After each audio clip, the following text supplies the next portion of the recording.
Good morning, everyone. If you got hit by the storm last night, I hope you're all doing well and staying safe. I think we got about 7 or 8 inches last night, and a lot of schools were closed yesterday. But I think we're finally starting to dig our way out. So, I got a lot of great questions about living with chronic illnesses, and I put together a little Q&A video. So here we go. Why did you stop wearing contacts? Does it have anything to do with your illness? Yes, it does. I stopped wearing contacts because both my medication and my illness made my eyes extremely dry, and the contacts I was wearing, even though they're supposed to be for dry eye, my eyes just got way too dry. So I stopped wearing them for now, and I need to go to the doctor for an eye exam, and when I do that, I'll see about daily disposables or something like that, because those are supposed to be a lot easier on dry eyes. But even once I get those, I probably won't wear them as much as I used to. But it will be nice to have them for swimming and stuff, because I'm legally blind without vision correction, so it's kind of difficult to go without it. Okay, question number 2. Do you think more people with chronic pain should consider using wheelchairs, walkers, or crutches? What are some of the pros and cons of using mobility assistance? This is a great question. Short answer is yes. When used appropriately, I think that mobility assistance can be very beneficial and improve quality of life. And when I say used appropriately, I mean doing your research and making sure that you are using equipment that properly fits your body and is appropriate for your height and weight, and also being aware of some of the complications that can come with long-term use, and taking steps to combat that. Excuse me. I use a wheelchair and crutches, forearm crutches, on a part-time basis, and some of the advantages would be being able to go longer distances. If I wasn't able to use my wheelchair for shopping, I pretty much wouldn't go shopping because I can't walk that much for the time being. And also just taking some stress off my knees, whether I'm using my wheelchair or my forearm crutches. Some of the not so great things are the ergonomic issues you can run into with that. The more time you spend sitting, the more your leg muscles can kind of tense up. So if you are going to be using a wheelchair for more than a couple hours a day on a long-term basis, I would highly recommend working with a doctor and a physical therapist. And they can teach you some stretches that will keep your leg muscles more relaxed. With forearm crutches, you need to be really careful that you are using appropriate posture and walking with them properly, because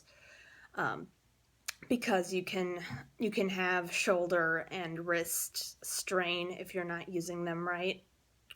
If you're going to be using forearm crutches long term, again, I would also talk with a doctor and physical therapist about how to use them appropriately, and then they can teach stretches for your wrists and shoulders. I also recommend looking into ergonomic pairs. You can pull up Amazon or Google and just type ergonomic forearm crutches, and it'll take you from there. Number 3, what are your career plans at this point? Well, since the last time I filmed, I did start working on a very part-time basis. I still am going to do Etsy I need to reorganize my shop a bit, but once I'm done with that, I'll open it back up. And I am also working part-time for Young Living, the essential oil company, and I am really liking that.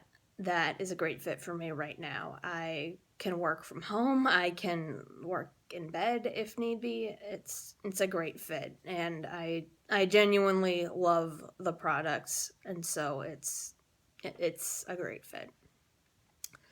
Number 4, how do you deal with the guilt of not being able to do as much as you want to do? This is another great question. And I need to give the disclaimer of I have by no means figured this out completely. I'm still working on this.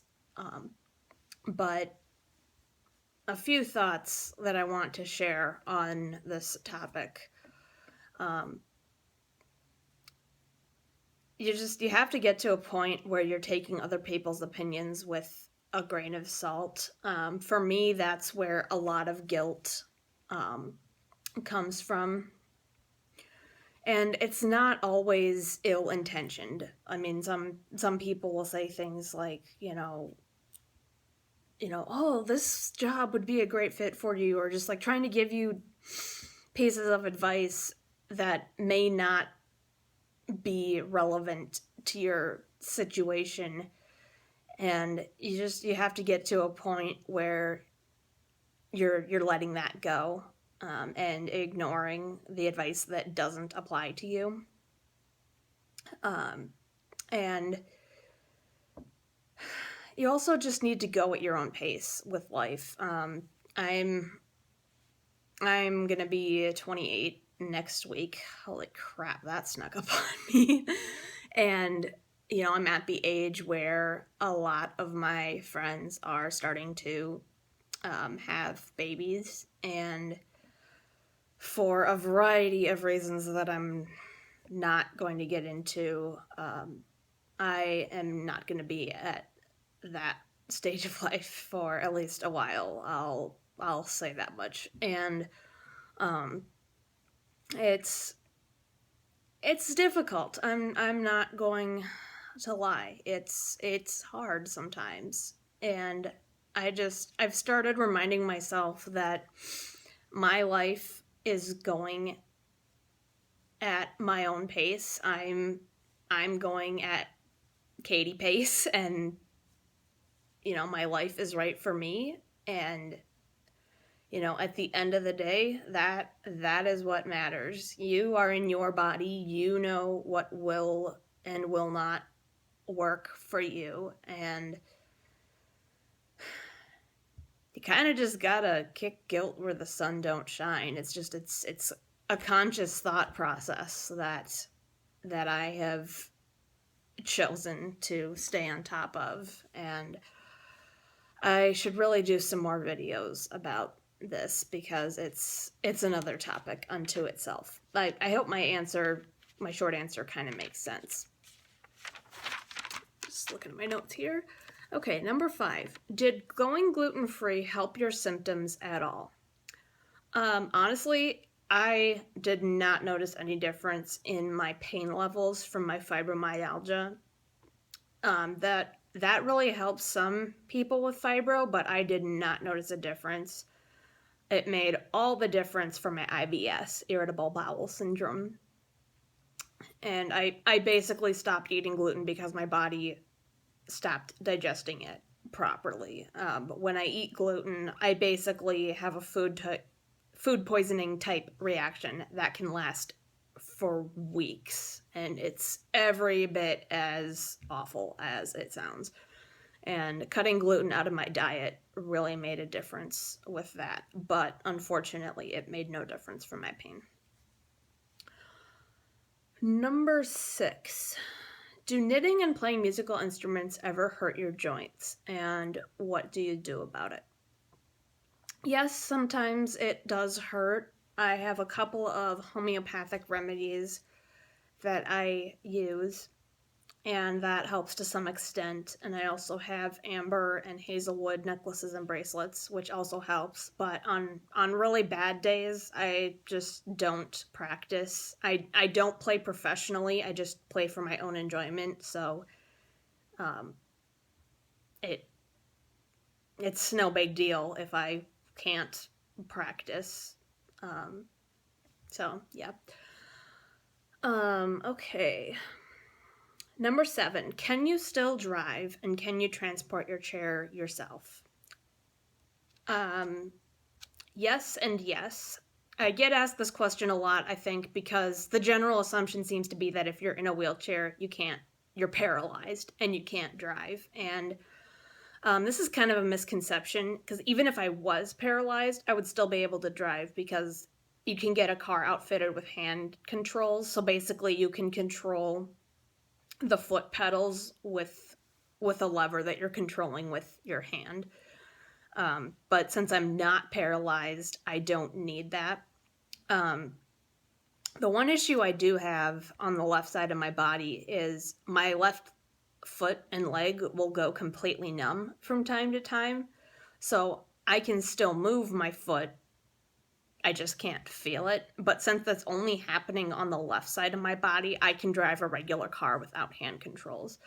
If I ever start having that problem on the right side of my body, I might need to talk to a doctor and a mechanic about hand controls, but for the time being, I can still drive a regular car without any adaptations. And yes, I do transport my chair by myself.